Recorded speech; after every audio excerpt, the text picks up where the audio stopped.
Hey everyone, from Bender Street, I'm Jonathan, and you're watching 60-Second Hot Covers, where we talk to the newest, hottest local artists with spicy wings and even spicier questions. Tonight, we have Charles Kavoossi. Hello, everyone. Hey, how's it going, man? It's good. I'm starting to sweat from smelling the hot wings. Oh man, they smell incredible, don't they? They smell really good. Yeah, they do. The heat's already doing like It's the mental thing right now. But I'm good. You're good? How are You're you? good? I'm doing wonderful. It's so good to see you. It is so It's good to see you. too. So, Charles here, he is an extremely talented musician. He plays multiple instruments, and he is an excellent songwriter. He is doing a tour that he pretty much just ended, right? Like you just did your last show? Like the slide in the home base. A little slide into home base. So he's been going all up and down the East Coast here, and he's been promoting his new album, "Repent to Karma." Is that right? That was it. It is an excellent album. I've really liked that album. It's been pretty cool. I've been listening to a few songs, doing some calisthenics and yoga. doing some yoga with it. It's been pretty awesome. So Good yoga record. it is pretty cool. It is pretty cool. Yeah. So, all right. So are you ready to do our first wing, and Yes. we'll get started on this interview? Let's start with level one. All right, so level one is Yel Yucateco. This is a really kind of a habanero green sauce. It's not too bad. This is something a lot of people put on their eggs for breakfast, that sort of thing. So it'll be the first wing on your plate there. So, All right. all right. Cheers, man. So cheers. You do however you want to.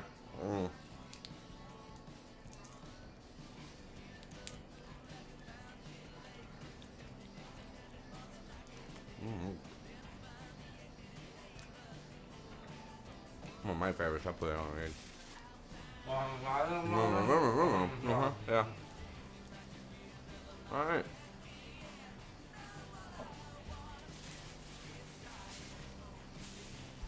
As much as you need. I know you're on the road and need a lot of food sustenance. Maybe not eating so well. I understand. A lot of McDonald's, right? Actually, it's been the other way around. I need to watch what I'm eating. Sitting in the car for a long time every day, and then eating whatever's easiest. Yeah, absolutely. You think it'd be the other way around. You think you'd be skinny and scrawny on tour, but it's too easy to eat cheap and fat. Yeah. So so what I've seen when I was looking at your tour dates is that you've done 7 shows in 12 days. Not to mention the countless open mics you've done. You did one tonight, and you've done pretty much one in between all of your different shows. So now, is this your first tour that you've done? Doing something like this? No, this is my second tour solo ever, and third tour ever. Okay. But yeah, Cool. I'm gonna be crying through this whole thing, by the way. That's all right. That is all right. So okay, so this is pretty cool. This is awesome. So, Repent to Karma. Now, is this your first album that you've made? Yes, my first full-length, real studio record. Studio record. So, and what I saw in there is that you actually had a lot of artists come in and put different instruments. I mean, we're talking all sorts of different instruments, violins and all sorts. So, tell me about that. Like, how many different artists did you actually have on this album? I don't know off the top of my head, but I'll put it this way. Yeah. Most of the songs I kind of demoed full band by myself in the beginning, so whether it was MIDI drums or whatever, but I did all the guitar and all the bass tracks and piano tracks and vocals for the whole record within a demo, aside from a couple that we kind of built in the studio. But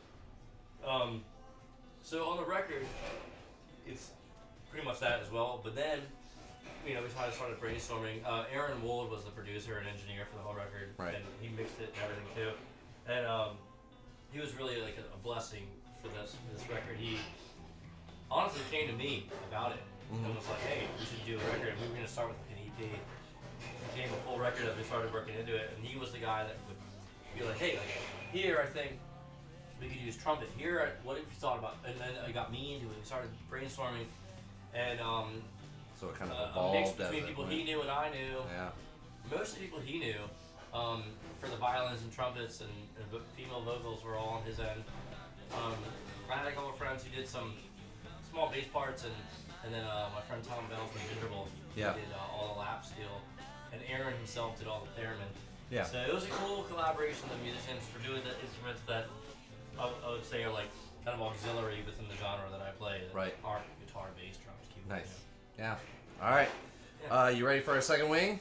Let's do it. All right. So next we have Frostbite. So this one's an interesting one. Actually, this is doesn't really have much of a taste to it, as much as it's just the pepper to it, the capsaicin that's in it. Just pain. Just No a game. little pain. Yeah. So it's just whatever the flavor of the wing is, that's it. But it's now gonna be hot. All right. Ready? Cheers. Cheers. All right.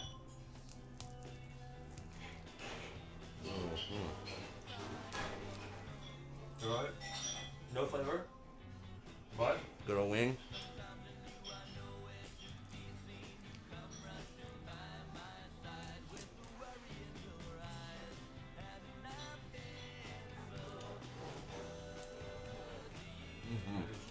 Yeah.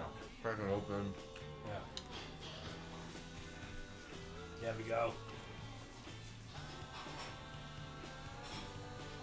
Wash this down with my beer here, and I got myself a little Kavoossi, Kavoossi. or Kavoossi, whatever you want to call it. Yeah, you know me. Yeah. Well, Kavoossi's my wonderful Aunt Jackie makes these. She does her own vinyl blotting and printing and Nice. all that nonsense. And she makes some great stuff. Can they get those from your website? Can they get them through that? No, I From need to Kavoossi figure out how to Music? do that. But Okay. I probably could do that. Honestly, you could get it through my website if you just email me and we're like, hey, I want one of these. All right. So And KavoosiMusic.com. So yeah, you Email them. You know, get your. All right, cool. can. Yeah. All right, so I was reading on this website as I was doing some research on you. Have you seen the MobtownStudios.com? Because they did a little review of your song "Out of Time" off of your I album. haven't seen that, actually. Yeah, it's actually really cool. So they called it Beatle-esque with the punch of Foo Fighters. So Hey, that's great. What do you I'll think of take that? it. I love it. Is that cool? I actually, it's funny. There's another song on that record. I mean that song works for that description too. But Yeah. Pavlovian Dog, which I really was inspired, was one of, specifically Beatles inspired. But I also have parts where I wanted to be Foo Fighters. Yeah.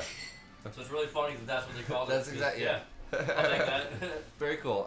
So what are some other kind of artists that really influenced the way that you're writing music and just inspired you as a musician? What was your inspiration? Songwriting wise, I would say Shins. The Shins, and James Mercer of the Shins just really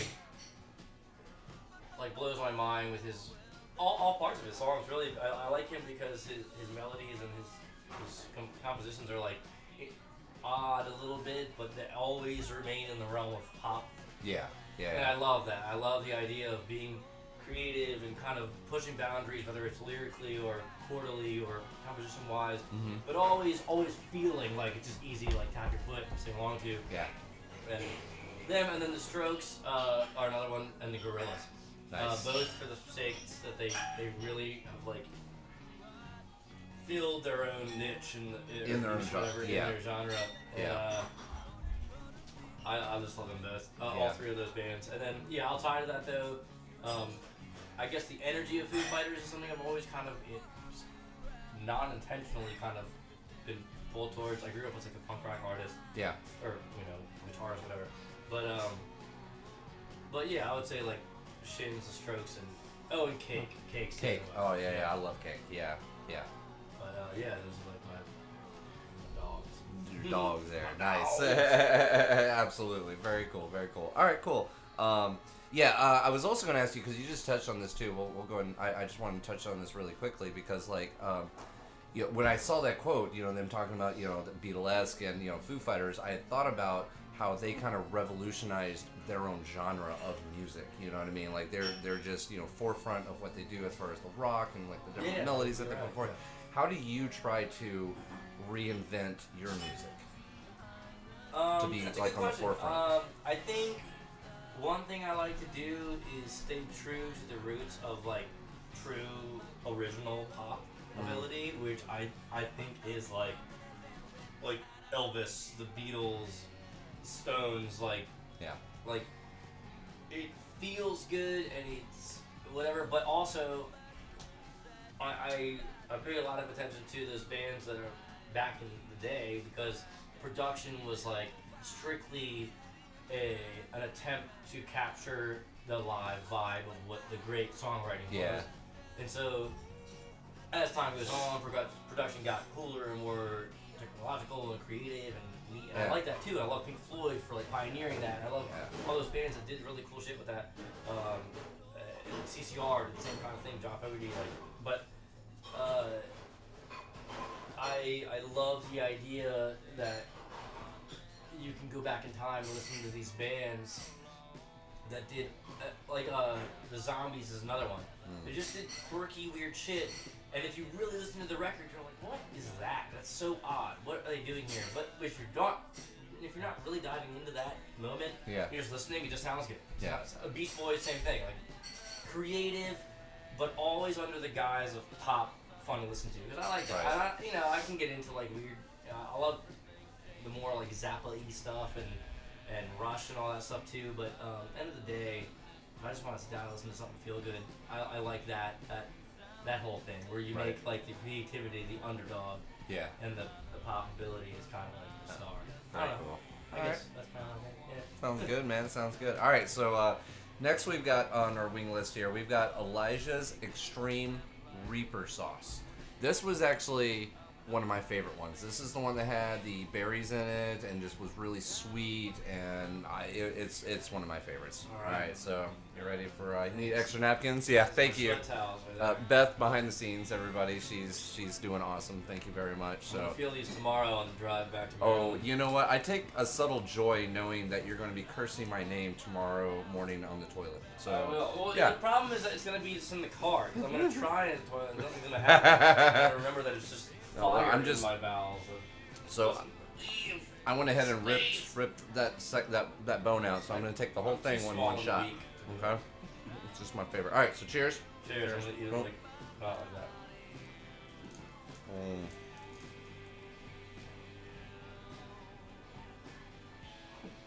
Oh, so good. This one's good. Mm-hmm. It's worth the pain on this one.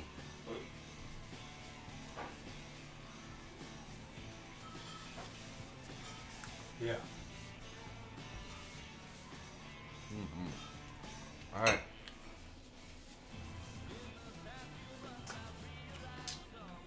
It's good stuff. I love this. All right. All right. So, kind of one of these little hypothetical questions now. If you woke up tomorrow for whatever reason and you couldn't play music, you didn't have the ability to, they made it illegal, whatever it was, what would your next passion be? What else does you like to do? Graphic design? I think about that every day of my life. Yeah. I think about if my hands got crushed or if I could never talk. I think about these things strangely a lot. Like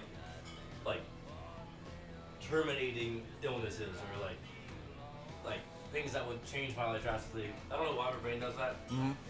Every day of my life I think about that. And yeah, totally graphic design. If I went blind though, I would remain with music obviously. Right. But if my hands got crushed, I'd probably just teach music, I think. Mm-hmm. But yeah, graphic design. Graphic design, that's cool. All right, so let's say the flip side was if you, for whatever reason, were so famous, doing your music, what would you do that would be different from other people? Like, how do you think you would take that? How, what, or how far do you want to take your music? Do you want to be that famous? I don't.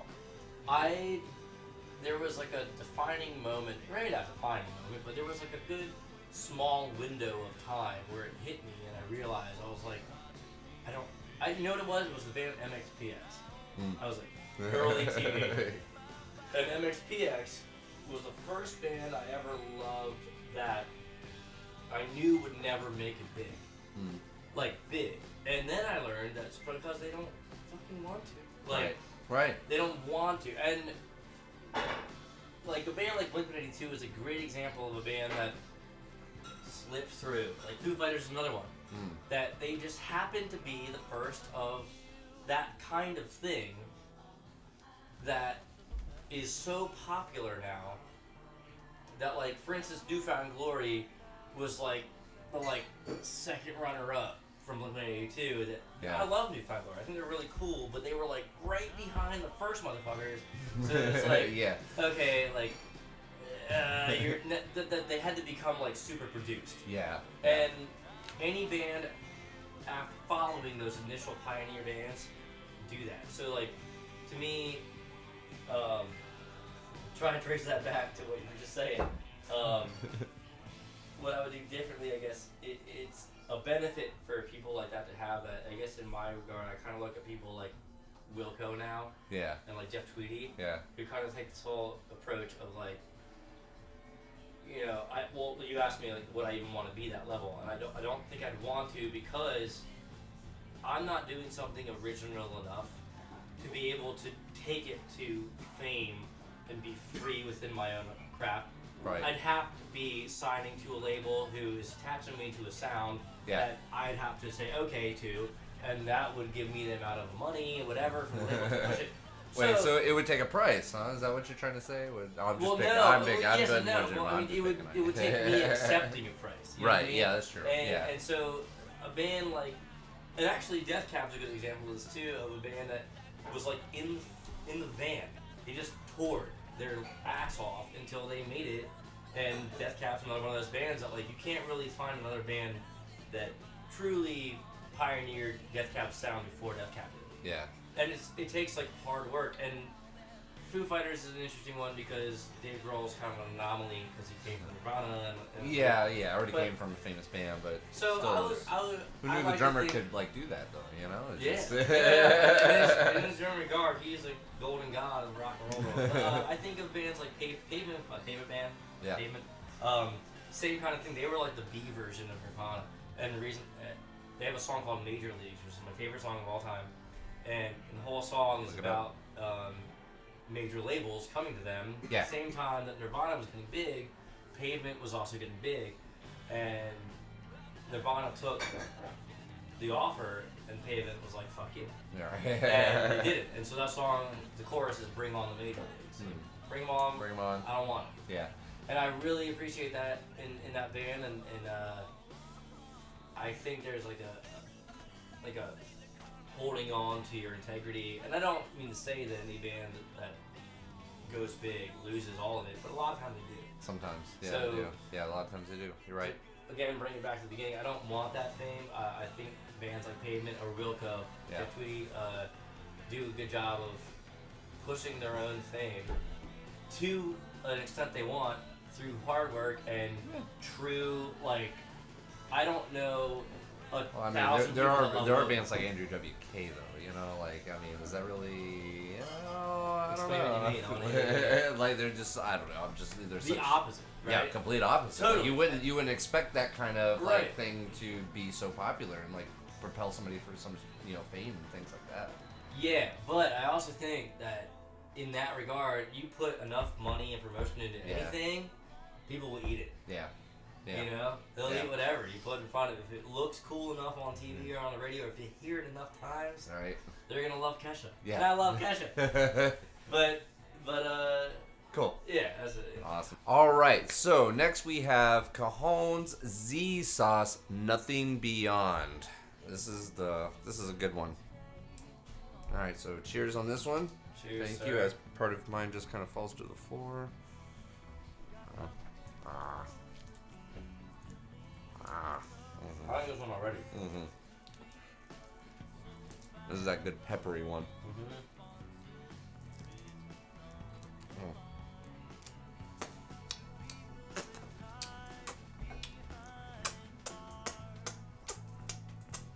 What?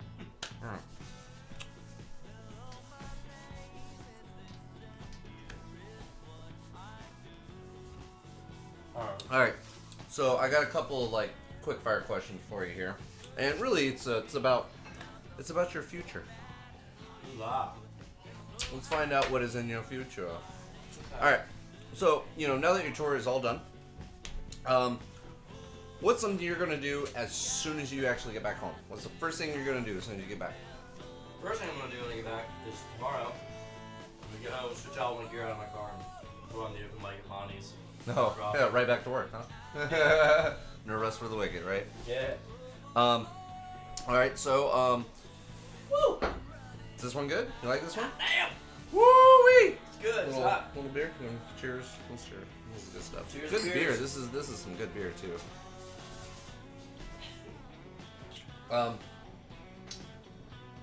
So you said this wasn't your first tour.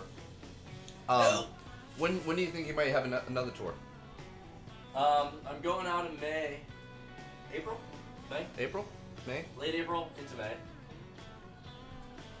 So I also tour as the bassist and piano player and singer for, or backup singer for Joey Harcum of the band Pasadena. Woo! Sorry, I'm gonna crawl my way through this one. It's okay. We can get emotional here. It's okay. Yeah, It's all right. It's been a big That's what I'm thing. here. Yeah, That's but what I'm here for. So when I roll with him, he's much more long term. He's been doing a lot longer and much more straight up popular and successful. He's been doing a long time and tours. He's been touring for years. So we do like long nationwide tours. First tour I ever went on was him. Yeah. 36 days nationwide. I think there was like 25, 26 gigs in it. So I'll be doing that in May. That's pretty much whole country again. And in between then, though, I'm going to be booking some more small weekend tour things, just like 2 or 3 days with the full band. Okay. Cool. This year's plan is to go with the band. Right. Okay. Yeah. So what do you see yourself doing like 5 years from now? Like, what's your future look like to you? To be honest, at that point in my life, I'd like to be doing a lot more production work and videography and live recording, studio work, maybe session work too, rather than like strictly performing all that. Yeah. I never want to not perform, Yeah. but I want to always in my life release records and always perform. But I think just out of stability and steady income, I want to get more into the production side of things. I love it. I could sit in front of a computer 20 hours a day mixing other people's music. I love it. But there's an art in that too, really. Yeah. You know. I love it. Yeah. And it feels good to send a product to somebody and they go, I love this. This is what I want. Or if they don't, and then I get to sit down and work on it and learn. And I learn. I love learning. So that's about it. Very nice. Yeah. Very cool. Very cool. So here we go. Last one. You ready for this? I have no choice. This one I might cry a little bit on. So next we've got snake bite. Alright. Now if you start hallucinating, we'll lay you down on the couch and cover you up, and you'll be okay. I have this fear that I've rubbed spiciness onto my eyelid. Oh, that's like rule number 1. It's a good bonus. Well, actually no, it's rule number 2. Rule number 1 is don't rub your crotch. Number 2, don't rub your eye. I've done both. Uncomfortable as both. So, a little sip of your beer out of the Kavoossi. All right. So next we got snake bite. You ready? Or get bitten. That's the name of it. Get bitten. You ready to get bitten here? I suppose I have no All right. choice. So here we go. Look at that. Look at that It's redness already there. on my thumbs. Dude, it's so red. Don't rub your eyes after this one out. Okay. Alright. Just my... Just your private parts, yeah. And then go rub your lady friend or something afterwards. Oh, wow. She'll love you forever. Yeah. All right, ready? Just keeping the fire lit, yeah. Oh.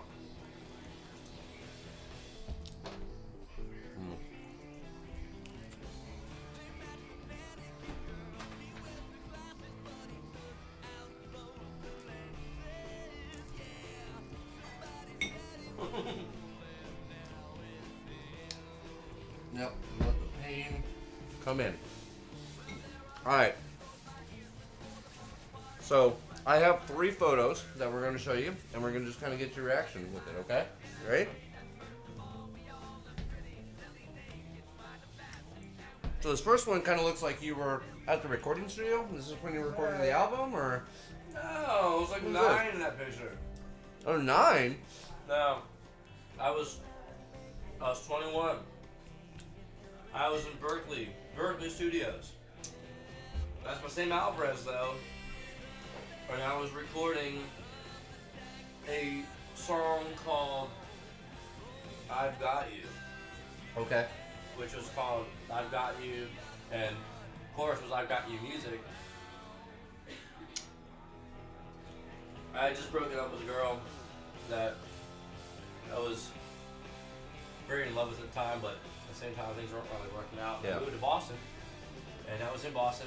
Okay. And that song was all about the idea that no matter what I go through in life, music will do all the doing, motherfucker. All right. So that's not. I remember the last time I saw you over at Brick House, it was during the open mic. You had played a song that you said was from an old band when you were a kid, a teenager, right? Yeah. I found this old photo. Is this that band that you guys were in? Oh yeah, NES. Yeah, the Nice. Nintendo song.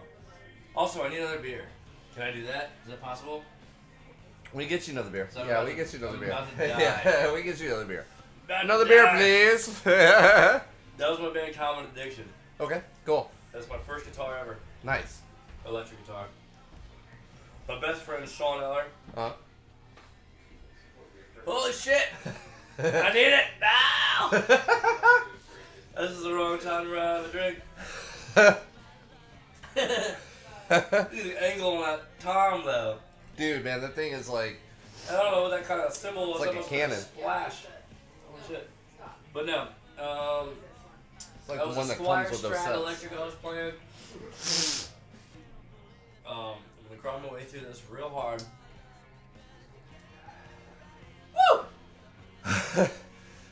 But yeah, I don't know what song I was playing there, but All right. might have been NES. All right. So this last picture I got for you. There's a Jesus, and he's right here. It's kind of a compilation of photos because I was seeing this weird theme going through your pages, and I don't know if it's you like cats or your girlfriend's cat, but there's a whole bunch of pictures of cats on your Instagram and Facebook, and I was wondering about this little sensation right here. That's my that was cat. kind of a. That's Zeke. It was My kind of a nice motherfucking pose. dude. He's old now, sad. Yeah. But he's so cool. Yeah, dude, I caught that. That's Zeke. That's my cat. That's like my dude. Nice. He lives with my dad now, but where he originally lived. But He looks like he'd be kind of fabulous. You know what I mean? Like he just has an attitude. he's fabulous, dude. He's a cool motherfucker. He's the kind of guy that like room full of people hanging out. Goes in, sit in the corner, just hang out. Rub against somebody's leg. Be like, feel like you? You didn't respond the way I wanted you to. Move on. Right. All right. So guess what? Congratulations, man. You did it. You made it through all of them, dude. It's so freaking awesome, man. And guess what? Now you get to sing us a song. Right. Here we go. Ride my way through a song. Thank you guys very much. Once again, I'm Jonathan from Bender Street. This was 60 Second Hot Covers. This is Charles Kavoossi. Thank you very much for being a great sport at this. Now we're going to hear him sing. Ready? Alright. Here we go. Wow. Alright, well, I'm going to play a 60-second hot cover of a Fleetwood Mac song called Rhiannon.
Here tonight, I do have CDs and I have stickers. I'm on Facebook and Instagram and Amazon and iTunes and Spotify and all that.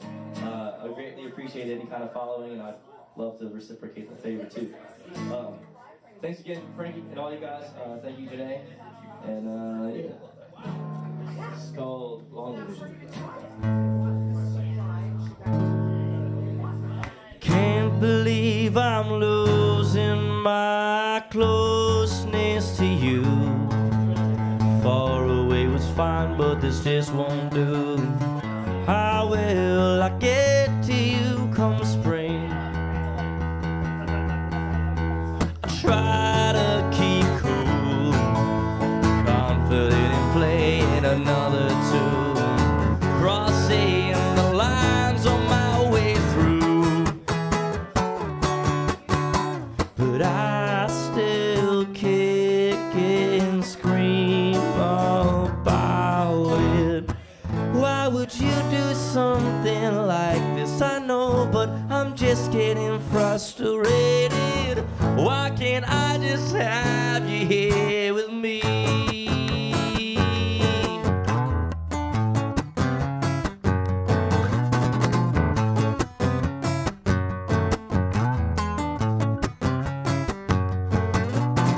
Can't believe we're losing our hour and a half. Don't mind the fields or the overpass. How will I get to you come fall?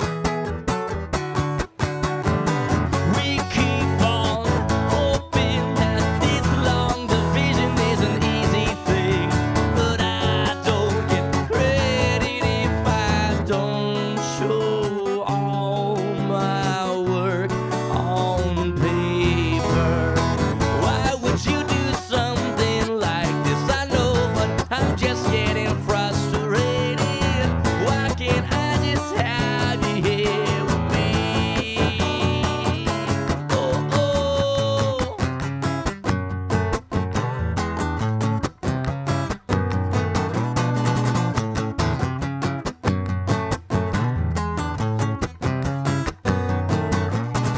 Funny how the sun can set in the middle of July, and I don't have a heart to make it stay. I look up past the exosphere and ask the cosmos why, but all she has to say is, oh, I know. The world can be so fickle to your soul, but if you're willing to try this with me, I would love to have your company. 3,880 sets of 60 seconds to see my lady.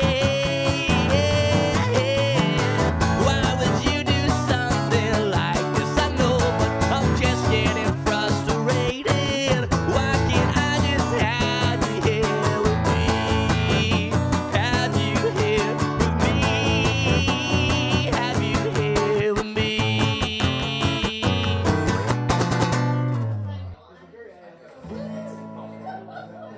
All right, guys, thank you so much. Thanks, Charles, Kavoossi.